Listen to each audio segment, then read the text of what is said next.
I'm about to share the hardest conversation I've ever had with my parents. And if you're watching this, you're probably facing the same terrifying moment. The moment when you realize your parents can't live alone anymore. Here's what nobody tells you. That conversation you're avoiding? It's already too late. The best time to talk about senior care was yesterday. The second best time is right now. Because waiting until there's a crisis makes everything 10 times harder. Let me tell you what happened to my family. My mom fell in the bathroom at 2 a.m. She laid there for 6 hours before my dad found her. 6 hours. That's when I knew we'd waited too long. Don't make the same mistake I did. So when exactly is the right time to have this conversation? The answer might surprise you. It's not when they can't cook anymore. It's not when they forget to take their medication. It's before any of that happens. Let me explain why. Most families wait for what they call a triggering event. A fall. A car accident. A serious health scare. But here's the brutal truth. By the time that happens, your options are limited. Your parents are stressed. Everyone's emotional. And you're making life-changing decisions under pressure. Think about it this way. Would you rather plan your retirement when you're healthy and clear-headed? Or would you rather wait until you're in the hospital? The same logic applies to senior care planning. The earlier you start, the better choices you can make. Now let's talk about the warning signs you absolutely cannot ignore. These are the red flags that scream it's time to have the conversation. First, changes in personal hygiene. If your parent who was always impeccably dressed suddenly looks disheveled, that's a sign. Wearing the same clothes for days. Skipping showers. These aren't just bad habits. They're cries for help. Second, unexplained bruises or injuries. Your mom says she bumped into the door. Your dad claims he tripped over nothing. Once is an accident. Twice is a coincidence. 3 times is a pattern. Falls are the leading cause of injury among seniors. And they often indicate bigger problems with balance, vision, or cognitive function. Third, the refrigerator test. Open their fridge next time you visit. Is there expired food? Empty shelves? The same groceries sitting there for weeks?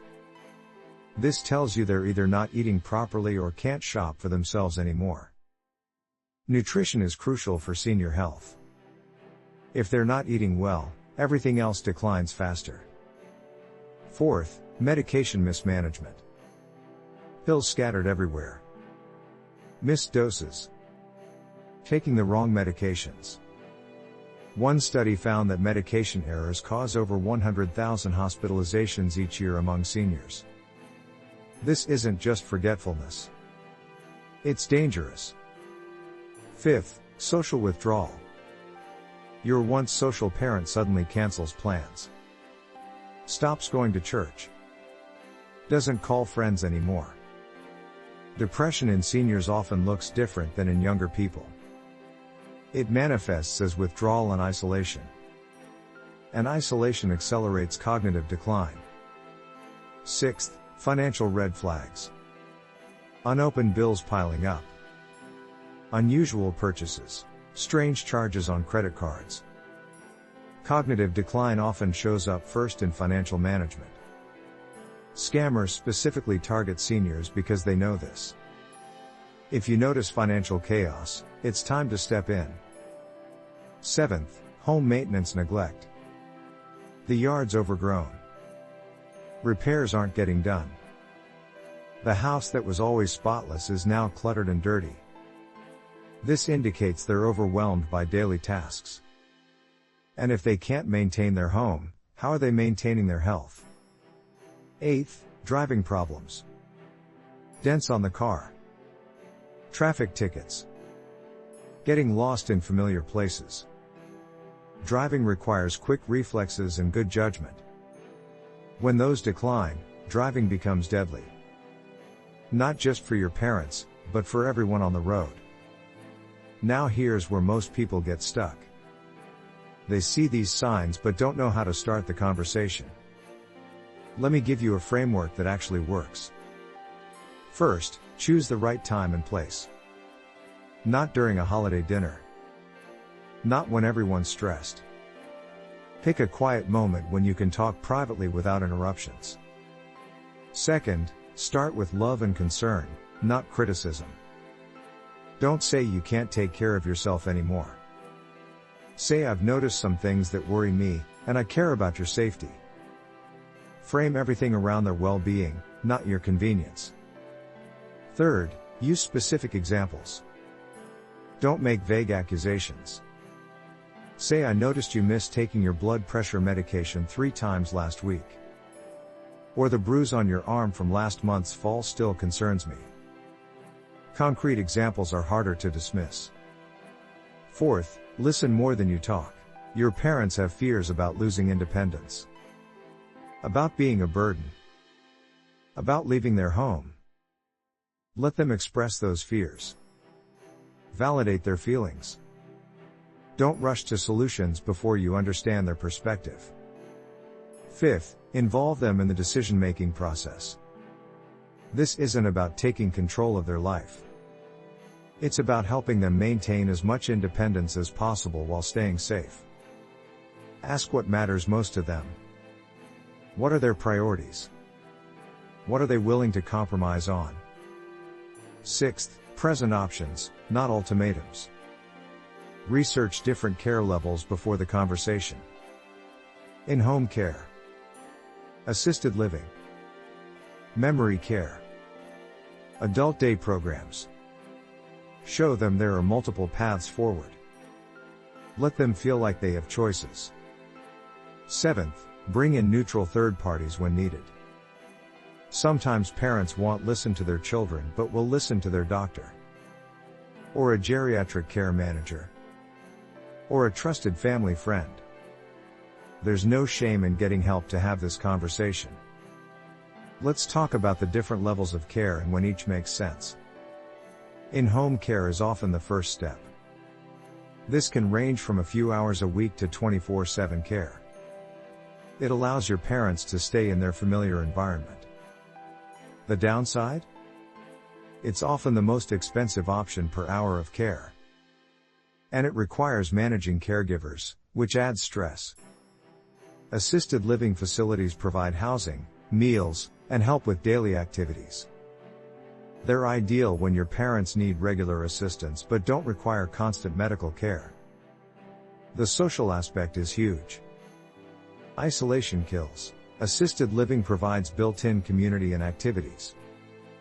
But it requires leaving home, which many seniors resist. Memory care units specialize in dementia and Alzheimer's care. They have secure environments and staff trained in cognitive disorders. If your parent is wandering, getting lost, or showing significant memory problems, memory care might be necessary. It's more expensive than assisted living but provides specialized support. Nursing homes offer the highest level of medical care. They're for seniors who need constant monitoring and complex medical management. Think post-stroke care, advanced dementia, or multiple chronic conditions requiring nursing intervention. This is typically the last resort, but sometimes it's the safest option. Here's what you need to know about costs. The national average for assisted living is around $7,000 per month. Memory care runs $8,000 to $10,000. Nursing homes can exceed $12,000. In-home care varies wildly depending on hours needed. These numbers shock most families. Start financial planning early. Medicare doesn't cover long-term care. Let me repeat that because it surprises everyone. Medicare pays for skilled nursing care after hospitalization, but only for limited time. It doesn't pay for assisted living or long-term custodial care. Medicaid does cover nursing home care, but only after you've spent down most assets. Long-term care insurance can help, But most people don't have it. Now let's address the elephant in the room. What if your parents refuse to discuss this? What if they get angry, defensive, or shut down completely? This happens in most families. Here's your strategy. Don't give up after one conversation. Plant seeds. Bring it up gently multiple times. Share articles about senior care. Tell stories about friends who planned ahead successfully. Sometimes you need to wait for a teachable moment. Not a crisis, but a smaller incident that opens their eyes. Your dad struggles to get out of the bathtub. Your mom can't open a jar. Use these moments to say, "This is why I worry." Let's talk about ways to make things easier for you. If they absolutely refuse and they're still mentally competent, you may have to step back. You can't force adults to accept help they don't want. But you can set boundaries. I can't keep rushing over for emergencies at 2 a.m. Let's find a solution that works for both of us. Sometimes practical realities motivate change when emotional appeals don't. Let me share some mistakes to avoid. First, don't ambush them with multiple family members. That feels like an intervention and triggers defensiveness. Second, don't tour facilities without them unless they're cognitively impaired. They need to feel involved. Third, don't promise you'll never put them in a home if you can't keep that promise. Be honest about limitations. Fourth, don't wait until you're burned out to ask for help. Caregiver burnout is real and dangerous. You can't pour from an empty cup. Taking care of yourself isn't selfish. It's necessary. Fifth, don't ignore your siblings' input, but don't let disagreements paralyze decision-making either. Sometimes you need to move forward even when everyone doesn't agree. Here's something crucial that most people miss. This conversation isn't one and done. It's ongoing. Your parents' needs will change. What works today might not work next year. Stay flexible. Keep communicating. Adjust the plan as needed. Senior care is a journey, not a destination. Let me give you some hope. Yes, this is hard. Yes, it's emotional. Yes, it feels like role reversal and it's uncomfortable. But families who have these conversations early report less stress, better outcomes, and fewer regrets. You're not taking away your parents' independence. You're helping them maintain safety and dignity as their needs change. The conversation you're dreading might actually bring you closer.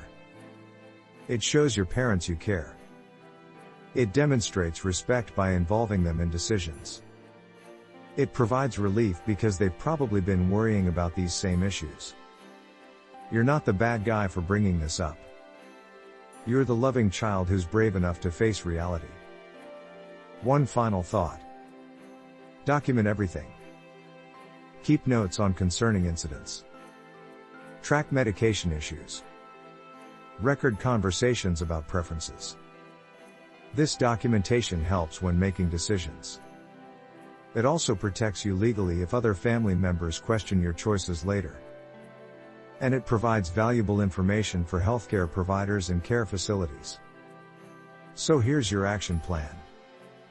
First, assess the situation honestly. Use the warning signs I mentioned. Second, do your research. Know what options exist in your area and what they cost. Third, choose your timing carefully. Fourth, have the conversation with love and respect. Fifth, listen to their concerns and involve them in solutions. Sixth, create a plan together. Seventh, revisit and adjust as needed. Remember, the goal isn't to take over your parents' lives. It's to support them in living as independently as possible while staying safe. It's to honor their wishes while facing reality. It's to prevent a crisis rather than react to one. You can do this. Millions of families navigate this every year. You're not alone. And having this conversation now, even though it's hard, is an act of love. Your future self will thank you. Your parents will ultimately thank you. And you'll have peace of mind knowing you did the right thing at the right time.